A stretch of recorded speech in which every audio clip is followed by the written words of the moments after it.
खुलुमबाय बडोलेण्ड एंखं टेलिभिजन स्टुडिय'आव आं आइनार सिगयारि दिनैनि गाहाय रादाबफोराव दङ। चिराङाव मोन 27 बिहु कमिटिफोरनो अनसुंथाइनि चेक गथायबाय। अबायकुटि जिनाहारि आरो बुथारनाय जाथायनि दायनिगिरिफोरखौ फासिनि राय होबाय। ब्रिटिशनि टेट उथ्रिसारनाय बिजाथिफोरनो थाबैनो थिसनथाइ होनो दाबि खालामदों। बे खेबाव बासबारिया बारनायनि लामायाव। काजिरङायाव आलफानि मुङाव रां दाबिना साथाम हमजादों। अन्ध्र प्रदेशआव सा 24 केबिनेट मन्थ्रिफोरा बिबान एंगारदों। UN जेनेरेल एसेम्ब्लिया रासियाखौ UN हिउमेन राइट्स काउन्सिलनिफ्राय एरख'बाय। मध्य प्रदेश पुलिसआ सा 8 इउटिउबारखौ जि-जोम खुनानै देहायारि साजा होदों। दानिया फैदो आबुं रादाबाव।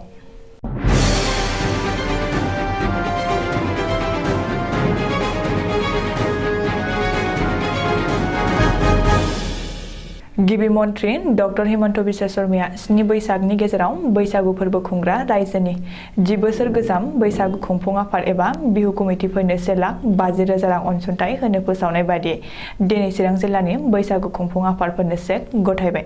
चिरां जिल्ला खुंथाया सायख'नाय बादियै काजलगाव आरो बिजनी महकुमा बेन्दोंनि गासै मोन 27 बिहु कमिटिफोरनो दिनै 1,50,000 रांनि चेक गथायनाय जायो। सिडलीनि MLA जयन्त बसुमतारिया गाहाय आलासि महरै बाहागो लानायाव जिल्ला बेंगिरि मावख'आव खुंनाय मोनसे हाबाफारिनि गेजेरजों दिनै मोन 27 बिहु कमिटिफोरनो चेक गथायनाय जायो।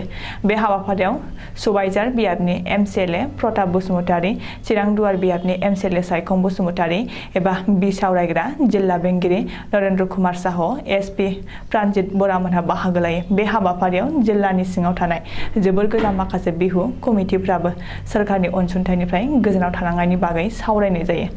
बबेखानि जायफोर कटिया थालांदों बिसोरनि मुं फारिलाइखौ फिन दैथाय हरफिननानै नायबिजिरनाय जागोन होननानै MLA जयन्त बसुमतारिया बुंदों आरो अनसुंथाइ मोनै बिहु कमिटिफोरनो बाथ्रा होदों। बेजों लोगोसेनो बे बिथिंनि थाखाय गिबि मन्थ्रिखौ साबायखर बावदों।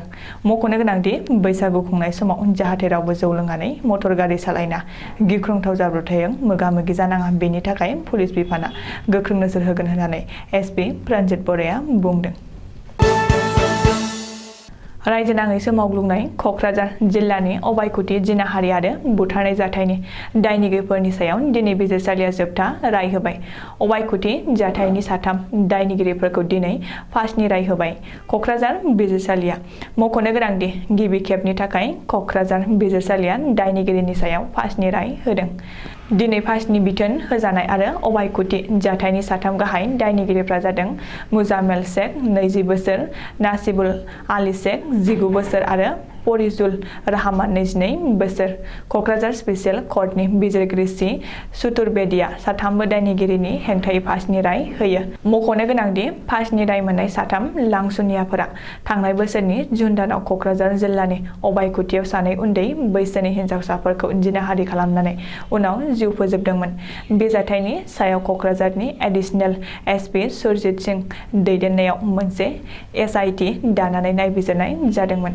मख'नो गोनांदि 3 लांसुनियाफोरखौ क'क्राझार स्पेसियेल कर्टआ दिनैहाय फासिनि राय दान होना 2 हिनजावसानो थार बिजिरनाय होनायनि थाखाय दुखुथिया नखरनि सोद्रोमाफोर आरो ओनसोलनि रायजो राजाफोरजों लोगोसे माखासे आफाद आरो गौथुमफोरा जोबोर गोजोननाय फोरमायदों। अल BTR टेट क्वालिफाइ एस'सिएशनआ दिनै क'क्राझार प्रेस क्लाबआव मोनसे खौरांगिरि मेल खुंनानै BTR ओनसोलनि टेट उथ्रिसारनाय बिजाथिफोरनो थाबैनो थिसनथाइ होनो थाखाय दाबि खालामदों। मख'नो गोनांदि आसाम सोरखार आरो कार्बि आंलं अट'नमास काउन्सिलआ टेट फोरोंगिरिफोरखौ थिसनथाइ होनाय बादिनो BTR ओनसोलनि LP आरो UP टेट उथ्रिसारनाय बिजाथिफोरनि थाखाय थाबैनो गोदान नटिफिकेसन फोसावनानै थिसनथाइ होनायनि राहा लानो थाखाय अल BTR टेट क्वालिफाइ एस'सिएशनआ खौरांगिरि मेलनि गेजेरजों BTC सोरखारखौ खावलायदों। बबेखानि सिटेट उथ्रिसारनाय बिजाथिफोरा केस होनायनि थाखाय टेट उथ्रिसारनाय बिजाथिफोरनो थिसनथाइ होनो हायाखै होनना बिटिसि सोरखारा गले गले दाबि खालामनायनि सायाव अल बिटिआर टेट क्वालिफाइ एसोसिएशननि बिथिंनिफ्राय सोंथि सोंना बुंदों दि केसआ 10 बोसोर बारलाङोब्ला सोरखारा टेट उथ्रिसारनाय बिजाथिफोरखौ 10 बोसोरसिम थिसनथाइ होआलासे दोनगोन नामा। बेजों लोगोसेनो गुदि आरो गोजौ फरायसालिफोराव थाबैनो फोरोंगिरि थिसनाब्ला बर' बिजोंनि माखासे फरायसालिफ्रा जोबोर खम समनि गेजेरावनो थैनो थांगासिनो दङ। मानोना दिनैनि समाव माखासे फरायसालियाव सासेल' फोरोंगिरिया फोरोंगासिनो आरो माखासे फरायसालियाव सासेबो फोरोंगिरि गैया। बर' बिजोंनि फरायसालिफोरखौ फोथांना लाखिया बिटिसि सोरखारनि आखायावसो होननानैबो खौरांगिरि मेलाव बुंदों। पेट्रल डिजेलजों लोगोसे गोनां जानाय बांसिन मुवा बेसादफोरनि बेसेना बांनायनि उनाव बे खेबाव हान्थामेलानि भारा एबा बास भाराया बांनायनि लामायाव। मिथिनो हानाय बादिब्ला 70% भारा बारायनो थाखाय अल आसाम मटर ट्रेन्सपर्ट एसोसिएशनआ हान्थामेला बिफाननि कमिशनारनो लाइजाम लिरदों। हान्थामेला फालांगिरि सायाव गासैबो रोखोमनि टेक्सआ बांनायनि बागै एसोसिएशनआ लाइजाम लिरहरदों। 1 एप्रिलनिफ्राय टल टेक्सआ 15%, थार्ड पार्टी प्रिमियाम, टायार, बेटारि, स्पेयार पार्टसन गासैनिबो टेक्सआ बांदों होननानै लाइजामाव रोखायै मख'दों। मख'नो गोनांदि 2019 मायथाइयाव आसाम सोरखारा बास भाराखौ 25% बारायनो थाखाय बिथोनलाइ जारि खालामदोंमोन। नाथाय बेयो थोजासे नङा। हान्थामेला फालांगिखौ फोथांना लाखिनो थाखाय गारिनि भाराखौ बारायनाया गोनांथार होननानै एसोसिएशनआ बुंदों। काजिरङायाव आलफानि मुं लाना रां दाबिनाय जाथाया सोराङाव फैदों। बे रां दाबिनाय जाथायजों लोब्बा लाना पुलिसआ दासिम 3 सुबुंखौ हमनो हाबाय। सुलुङाव फोरमायनाय बादिब्ला गलाघाटनि एसपि आरो बकाघाटनि एसडिपिअनि दैदेननायाव अपारेसन खालामना दाबिनाय रां लांनो फैनाय सासे सुबुंखौ पुलिसआ होसो हमदों। बेनि उनाव रां दाबिनायजों लोब्बा थानाय गुबुन 2 सुबुंखौबो पुलिसआ हमनो हायो। रां दाबिना हमजानाय 3 सुबुंखौ नुमलीगड़नि भार्गव तामुली, गलाघाटनि महेन्द्र सैकिया आरो रन्जित असम होननानै पुलिसआ सिनायथि होदों।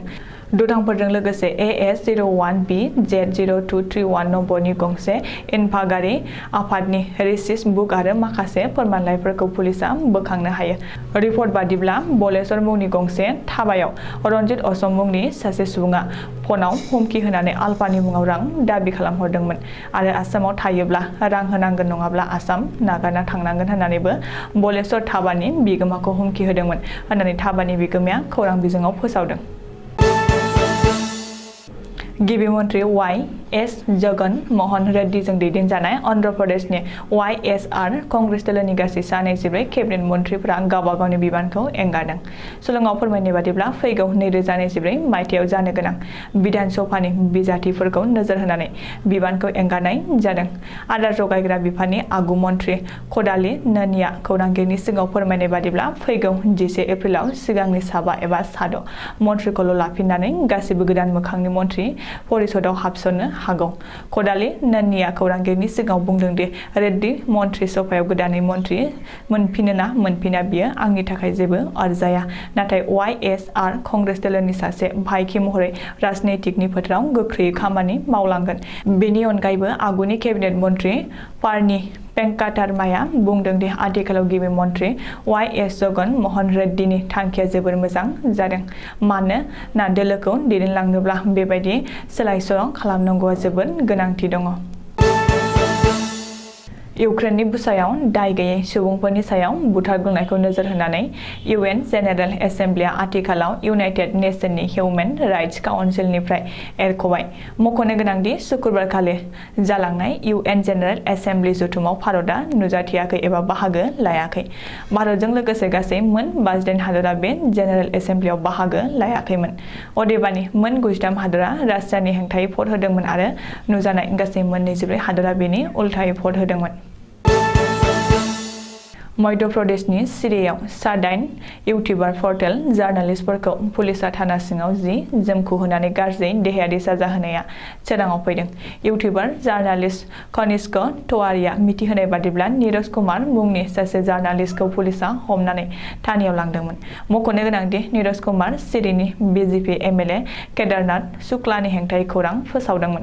बेवहायनो बिसोर गासैबो जार्नालिस्टफोरा नीरज कुमारखौ हगारनांगौ होननानै दाबि खालामहैदोंमोन। होदोंमोन नाथाय पुलिसा उल्थायै बिसोर बयखौबो जि जोम खुनानै बुग्लि दोग्लिसो खालामदों आरो गाज्रियै साजा होदों। दिनैनि रादाबा एसेनोसै, गोजोन्थों।